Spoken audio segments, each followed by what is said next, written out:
Hello, subscribers of the Trunley Close Railway Centre, and welcome to this new instalment of Sam's lovely review series.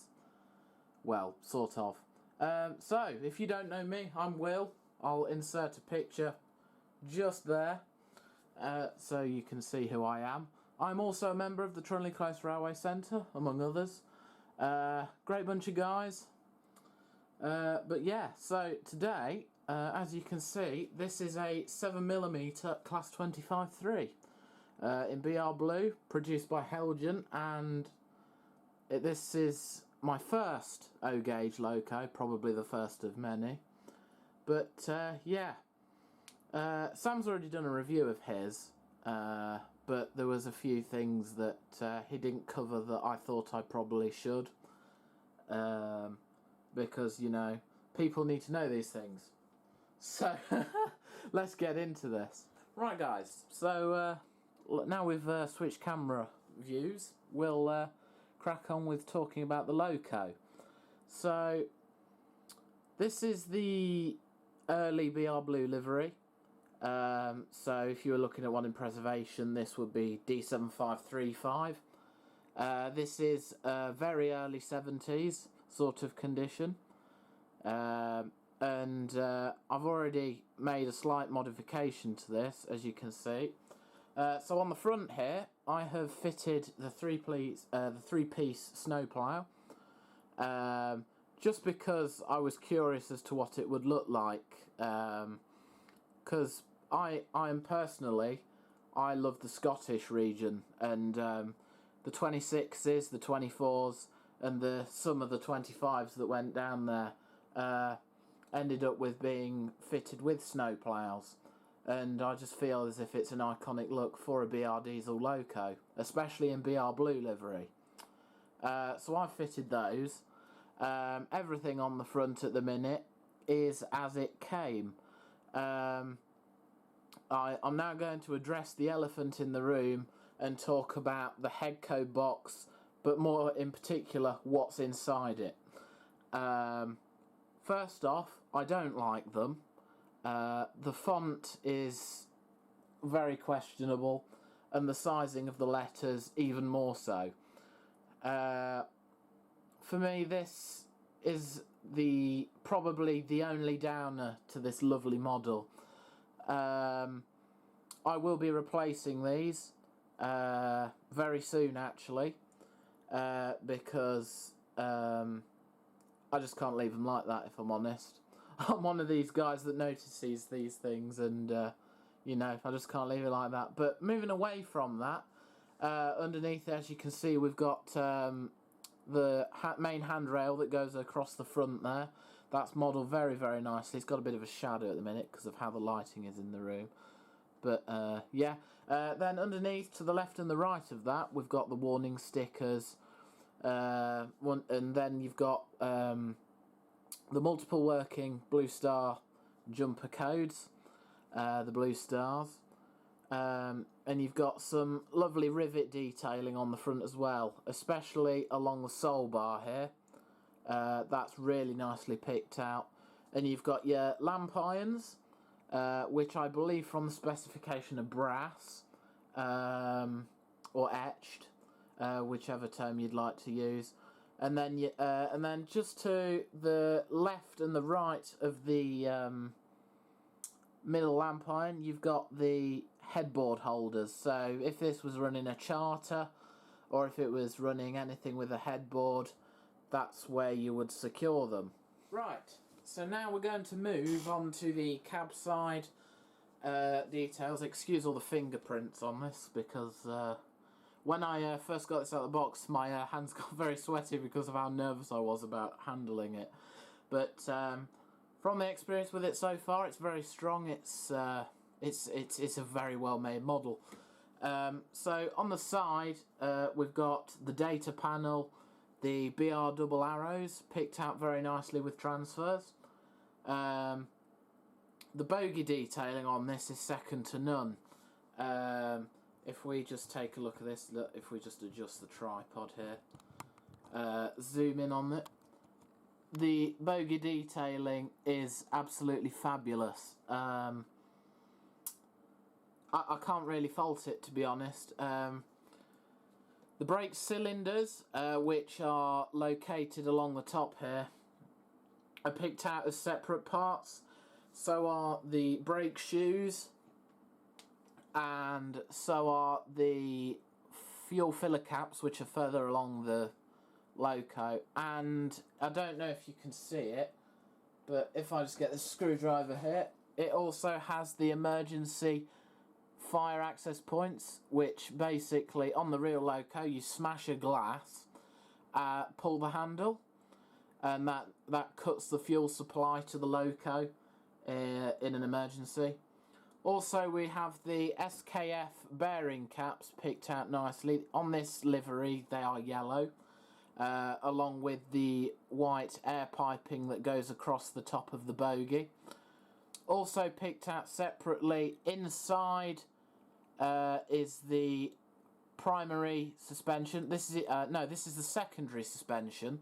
So it's 2 springs inside each of the locating holes there, and then in the middle we've got the primary suspension, which is picked out very nicely. And unlike what I've found with 00 models, this has all been picked out 3D. So, for example, on a 0026, the primary suspension is 2D to the moulding of the rest of the bogie, which is slightly wrong. And on my models, I move it back just to give a bit of a more 3-dimensional effect. So yeah, that'd be something interesting for you to know. Also on the side, which is very impressive, we have the main reservoir air supply that goes to the brake systems in the cab, which is lovely to see it modelled, because this is the sort of detail that you don't get in 00, I find. And it's great that it's there. Also, we've got separately fitted handrails, which are picked out really nicely, which are metal, I do believe. There is actually quite a few etched components on this, which I'm very impressed with, because I know the newly released 33 doesn't have... I don't think it has any apart from the grille on the top. So if you compare this to the 33, then you're getting quite a step up in build quality and craftsmanship. Also, we've got the sandboxes here and separately fitted steps. I have a feeling for the rest of this review I'm going to be saying the word separately fitted a lot, because there is so many parts on this loco. You may notice that I've actually sat this on rails, just to give it, you know, the proper sort of vibe, as it were. You know, Sam had his on the plank at the time, but I fancied making this a bit different to his video. So there you go. Let's move round to the tank area of the loco. Right, here we go then. So this is the number 1 end of the loco. And to start this off, we've got the tank here. This is the short-range fuel tank. This, I believe, was the same for 25.3 and 25.2. But it had bigger capacity for the 25.0 and 25.1. That is purely down to the difference in duties that they had. And you may have also noticed that this has a missing tank here, unlike the 25.2, the 25.1 and the 25.0. Well, what that is, these were never fitted with steam heating, so these never had boiler capacity inside, as these were primarily fitted for freight, and then later in their life, charters, specifically D7672 Tamworth Castle. So they never had the tank for the water, for the steam heating. Fun fact for you there. Also, this is where the batteries are kept. Basically, if this had no batteries, it wouldn't even be able to start, so it's nice to have somewhere for the batteries. And this is all picked out really nicely. For sound installations, DC sound, these can be removed. So these are also separately fitted.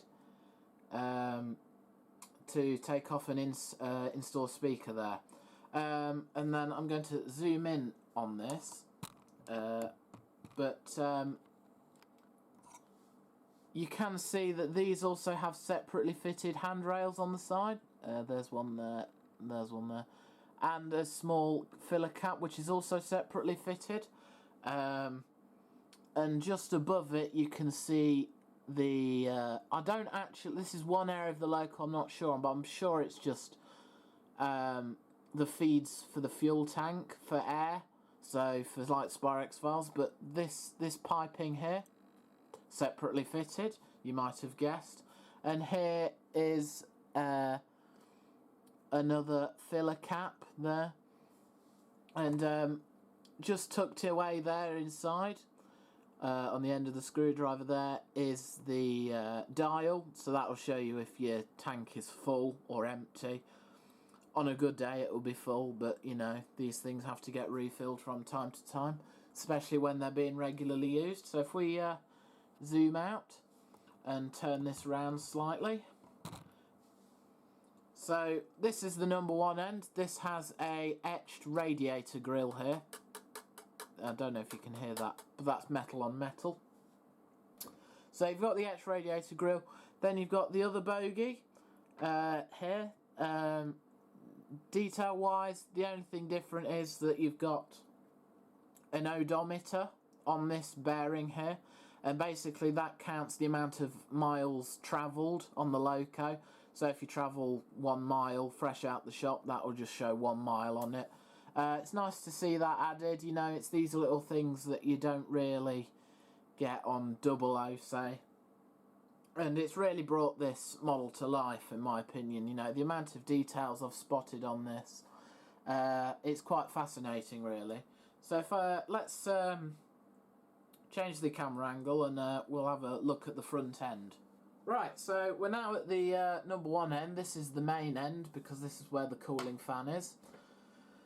This end I didn't fit the ploughs, just because I wanted to see the difference, what they made in terms of the look and an addition to the front end. But on the front we've got all the piping. So the yellow is the main reservoir, the white is the control air for the multiple working, the orange jumpers and sockets are for the multiple working, the red is the main brake pipe, and then the big one, can I show you this? The big one here, that's the vacuum pipe, and then of course you've got your coupling in the middle there. I will just change camera angle to show this off better. Right, here we go guys, this is a better angle. So you've got your control air here, which is the white, the yellow, which is just behind it, your main res. This step here is for access to the lamp irons, you know, just getting up onto the front of the loco. Got your multiple working socket here. This is where the other loco's jumper would plug into. You got your vacuum pipe, your screw link coupling, which is really nice on this model. Obviously, because these work with the real couplings, it has to look good and it has to be strong, and it is both of those things. It is quite impressive. Your main brake pipe there, and then just behind it, this has a steam heat pipe on it, being the early configuration of the 25.3. Then you've got the jumper for the multiple working, and then you've got your control air and main res on the right hand side, just as you have on the left. So at this end, you know, you've got the same as the other. You know, you've got the lamp irons, you've got your tail lights, blue star coupling code, your handrail going across the front, and your warning stickers. If I just move this up slightly, you can see the window wipers are also present. You know, the metal picking out, the silver picking out the metal, should I say, and then the rubber blades on the end. One thing I do want to point out, with this being the 25.3, this has the large centre window instead of the connecting doors and the small porthole, as we call it, on the 25-1 and the 25-0. And that's probably the biggest detail difference between the different classes of 25. Apart from that, you know, they're the same with disregard to the actual mechanics inside, because the 25-3s were slightly less powered, I believe, to the 25-1, 0 and 2. You know, and that's just another fun fact for you there. Another thing this loco has is very nicely... I'm going to have to hold this because they're quite strong. It's got lovely sprung buffers on the end. It's also got full directional lighting, which is nice. And I believe on the Locksound V5 XL, the tail lights and the can be changed independently to each end. And obviously this end also has the main reservoir air system going under the cab, which is brilliant. Right, so let's move on to the roof. Right, so the first thing that's noticeable on the roof is the cooling fan. The grille surrounding it is completely etched. And another thing with the O-gauge is the fan actually works in DCC and DCC sound operation. So when you play a cooling fan sound, that will actually turn, which is a really nice feature, and once again, something you rarely see on a 00 model. The only ones I've seen it done on is a Hornby Class 50 31, and I think maybe a 56. I'm not too sure about the 56, but yeah. Also, if we move along the roof, you've got the exhaust port and the fiberglass panelling, which allows light to be conducted into the engine room, just to give it that bit of atmosphere and a bit more, what's the word? Gives you a bit more light to make things easier to see, especially when it's an enclosed dark space.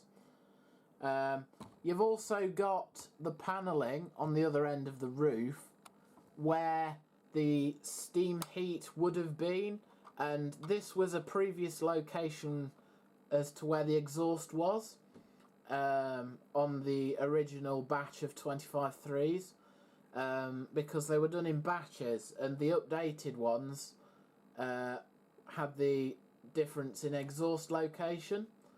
So if you would find that a 25-3 straight out the factory would have an exhaust in this port here, but this being the new sort of preserved looking one, as you say, the later spec, that's where the exhaust is located. Also along the side, if we zoom out a little bit, we've got the grills that go along the top of the roof. These aren't etched, I don't believe, but they are very well moulded. These do look quite good when you're looking at this loco from certain angles. It's one of the nicer features of the loco, and yeah. Apart from that, that's pretty much covered in this very swift video. Oh, actually, there is one more thing. The final thing I wanted to mention was the quality of the cab. Now, this cab interior is probably the best I've seen on any model, regardless of scale, regardless of manufacturer. And you can just see in there, you know, all the controls are picked out, the dials are picked out. You can't really see that because of the light. Maybe if I move this slightly. No, not really, but they are there. It's nice to see with the bigger scales that things like the cab has been recreated. I know in the upcoming Heljan 47 that they're actually recreating the engine room. Well, parts that you can see of it anyway. So that'd be nice to see. If I switch to a different camera angle. Right, I don't know if you can see, but the back wall and the engine room door has been picked out in the cab as well, all fully painted. You've also got your AWS isolation and your safety cabinet at the back there, all picked out, which impressed me. And it was one of the first things I noticed when I looked at the front, because obviously this has the 3 big windows. It's very easy to see inside, which really is probably the reason why they did the cab so well, because you can see a lot of it. For visibility, this was one of the best locos in BR days.